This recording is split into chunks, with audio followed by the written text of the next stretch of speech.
Chers habitants et acteurs du 8e arrondissement, chers amis, la période des vœux est l'occasion de faire le bilan de l'année qui s'achève et de tracer des perspectives pour l'année qui commence. D'abord le bilan. Il n'y a pas de fatalité. Bien sûr, une mairie d'arrondissement a peu de pouvoir. Mais alors, raison de plus pour se battre pied à pied. Cette année encore, j'ai pris plusieurs dossiers à bras-le-corps pour les porter et les défendre en conseil d'arrondissement comme en conseil de Paris. Je me suis battue pour que la ville apporte un soutien significatif aux associations lourdement impactées par l'occupation illégale du gymnase Roquépine et pour corriger les défauts du nouvel aménagement de la place de la Madeleine. Je bataille et continuerai de batailler pour sécuriser et requalifier la rue de Ponthieu et ses abords. Les discours fatalistes ne sont plus acceptables. Je suis intervenue à plusieurs reprises pour renforcer la lutte contre l'affichage sauvage qui salit notre ville et particulièrement le 8e arrondissement.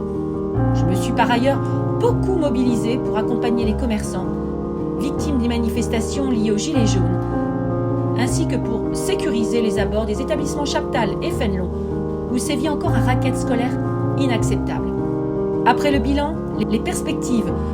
Vous le savez, lors de l'élection municipale des 15 et 22 mars 2020, vous serez appelés à choisir le nouveau maire du 8e arrondissement et les conseillers de Paris qui éliront le maire de Paris. Cette élection est donc doublement importante. Elle est importante pour le Paris que nous voulons. Le Paris que nous voulons, c'est un Paris sans Anne Hidalgo, sans une maire qui fait fuir les familles, qui clive, qui impose, qui bétonne et qui se contente de déplacer la pollution, sans un maire qui multiplie les volte-face au gré des fluctuations, des enquêtes d'opinion sur les JO 2024, sur le travail dominical et nocturne, sur la police municipale et j'en passe. Cette élection est aussi bien sûr importante pour le 8e que nous voulons. Nous ne voulons plus d'un 8e qui gaspille les énergies. L'arrondissement est de plus en plus sale, pollué, congestionné. Il compte trop de points noirs en termes d'insécurité. Le 8e que nous voulons, c'est au contraire un 8e plus sûr, plus facile à vivre et à travailler.